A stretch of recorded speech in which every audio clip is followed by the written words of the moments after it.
Hey everyone, it's Jacob here with a MidPointe Maker, and today we're going to be working on Blackout poetry. So, Blackout poetry is super easy in that you don't need a lot of things. It can be difficult because at the end of the day, you are taking someone else's words and making a poem that would be all your own. So, to do this, you're going to need a book that you don't mind tearing up, a Sharpie, and I like to use a pencil so I can plan stuff out ahead of time. You don't need to if you don't want to. It's all up to you. It's poetry and it's all your own. So for this one, I'm using an old book that we've marked out of our system. This one is a copy of Allegiant, which is a great young adult book if you've never read it. But today we're going to be cutting it up.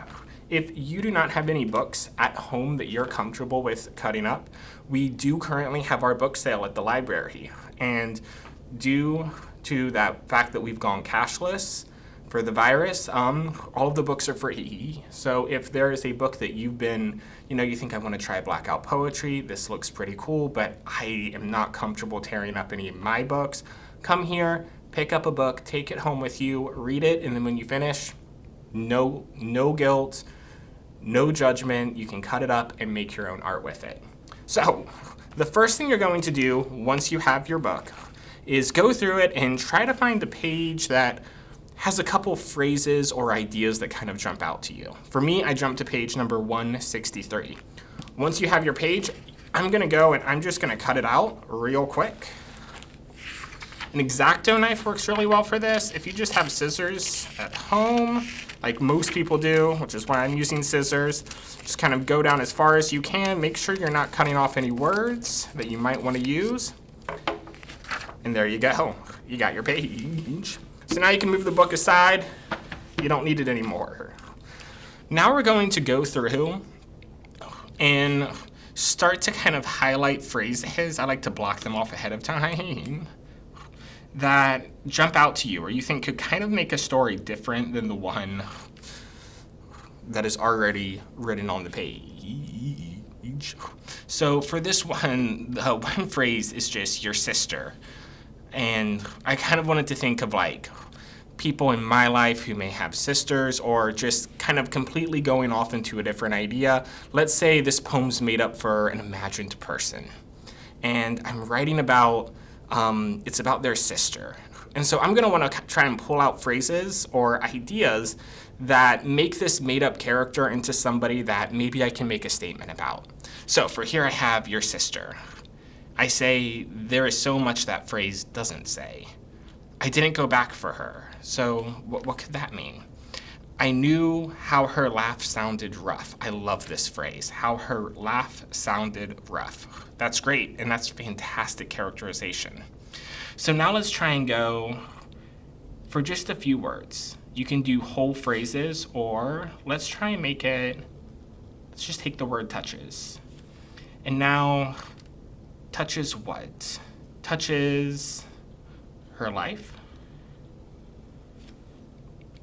Trish said with surprising gentleness. That part I don't need. Without her. Ooh, that sounds pretty good. None of us would have made it out. She's dead. I feel like I don't need the without her anymore part. I think we can find a more interesting poem without that phrase and instead trying to focus on something else. She's dead, George says weakly. He leans his entire body against the wall, and his shoulders sag. Touches her life. Let's go back to without her. I like that again. I'm not going to be paying attention to any of this part. Without her, I see. So without this person, what do I see? He sets the toast down on the table by the door. I tried to find you earlier to tell you, Amar says. Last night, Amar said George's name so casually. I didn't think they really knew each other. Apparently, they do. So without her, I see...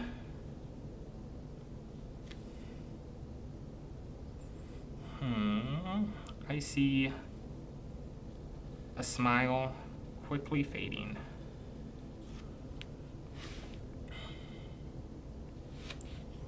Last night.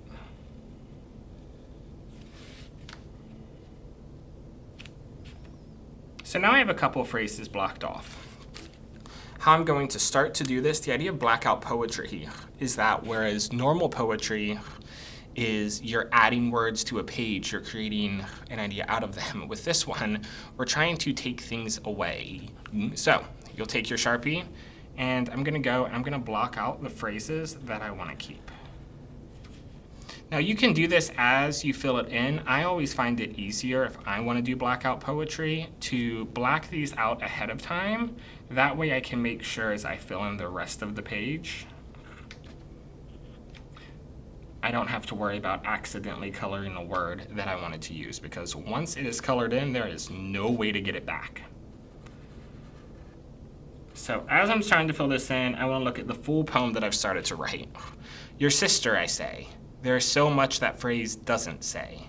I didn't go back to her. I knew how her laugh sounded rough. Touches her life. Without her, I see a smile quickly fading. Last night. Maybe I want to phrase at the very end. Last night, Amar said George's name so casually. I didn't think they really knew each other. Let's keep the I didn't think they really knew each other. That sounds pretty good. That sounds pretty good. So we've kind of cut a lot of the characters out of this to make a little bit more of a dramatic poem out of it. And how her smile sounded rough. And you know what? I don't think I need touches her life anymore. I thought that was going to give me something, but really, I like what I have without that. So we've taken this point where a character is talking about losing someone, but by stripping away a lot of the different words and ideas and the entire story that's in the rest of this book, we've settled onto something that I think is a lot more universal. It's a poem about loss. Your sister, I say. There is so much that phrase doesn't say. I didn't go back for her. I knew how her laugh sounded rough. Without her, I see a smile quickly fading. Last night, I didn't think they really knew each other. That works for me. So I'm gonna go back in here. Keep blocking these off. Now, there's a whole bunch of different ways that you can stylize a blackout poem. I've seen some really incredible work where people go in and they make an art piece in the negatives, or they highlight different words to create the poem. But as they do that, they may also have an image drawn into it. Ooh, almost forgot one of the phrases I wanted.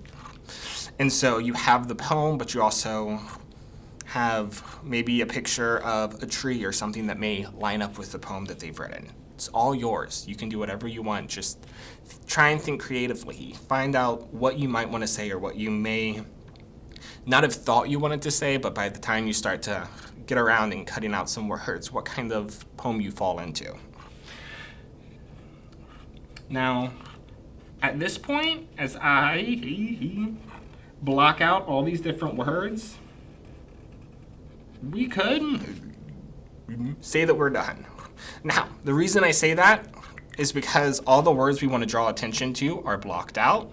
If somebody was just going through and trying to read the poem that we wrote, they'd be more than capable of doing that.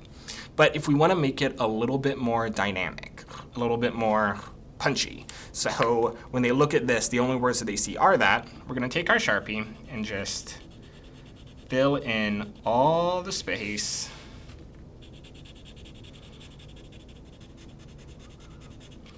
around it. And you can get super heavy on your Sharpie. You can, as you get around the outside, maybe not be quite as heavy. You might want to cover up all the words, but after that, there's no rules. Knock this out real quick.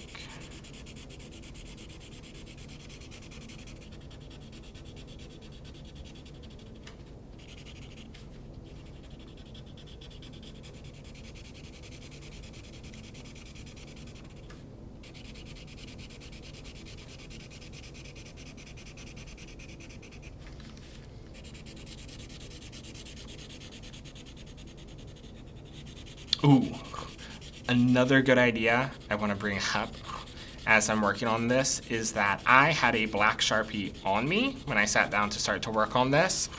You do not have to be constrained to using a black Sharpie. You can always use different colors. Again, just try and find a way to make it creative. Anything that you want to do, you are free to do. At the end of the day, poetry is one of the most incredible pieces of art because it is entirely yours. If you think about other pieces of art, I like photography a lot. And there's a whole bunch of different ways you can get creative in photography. However, if I point a camera with some settings at maybe, let's say, a building, and the person stands in the same place as me with the same settings and the same camera, they can kind of wind up with the same image that I have before they go to edit it. With poetry, there's really no way that somebody can come up with the same poem as you.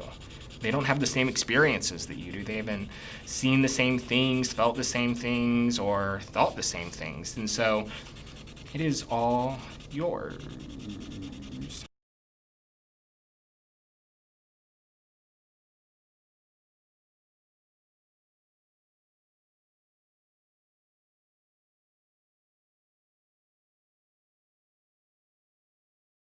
All right, so I finished coloring this in. I have it at a place that I'm pretty happy with. Now I'm gonna take my pencil and I'm gonna go back over all the boxes where I boxed off with the pencil. It's gonna make it look a little bit cleaner. I mean, at the end of the day, it's a Blackout poem. It's gonna look pretty messy, but I like the only lines on it to be the Sharpie lines that I finished up with. Any of the pencil lines kind of give away that I had to think through before I sat down to work this out right off the bat.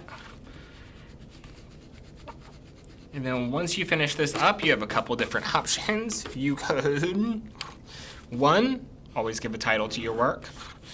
Put it up right there, put it anywhere that you want. You could, two, kind of go over here and give it a little bit more of a clean border. I've gone a little bit messy. I like my poems to always be a little bit messy, but I know a lot of people that prefer theirs to be a little bit better to look at. I personally enjoy when they're a mess because, let's be honest, sometimes working on art, doing poetry, or just life, it can be a mess. And that's nothing to be ashamed of. It's something that I think can make a poem a little bit more beautiful.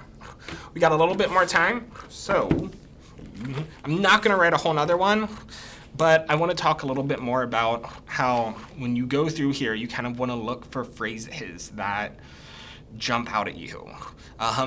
Body collapsing sideways, that's interesting. A flash of anger, that could be something. What's the purpose of this patrol? That's a great question. Taken out of the context of the book, still makes you think. You still kind of get an idea of what's going on. I can't respond. All I do is shake my head a little and keep walking. It's not my favorite one, but maybe you could find a great poem in the hair. I should go ask him now. I like this. A lot of times phrases, simple stuff like that. I saw earlier they were talking about how, the weapons lab, all of that. Things like the weapons lab can be a little harder to make into more universal poems, but phrases of conversation, I should go ask him now. That's something you can hear every day, and it's something that could mean a lot of different things based on the context that you give it. So, if you need a book, feel free to come down to the MidPointe Library. If you're by the Middletown branch, I will keep this book at the Youth Services Desk. Come on in, look through it, cut yourself out a page. Feel free to get that. I'm looking forward to see the cool Blackout poems that you all make. Thank you so much. Talk to you later. Bye.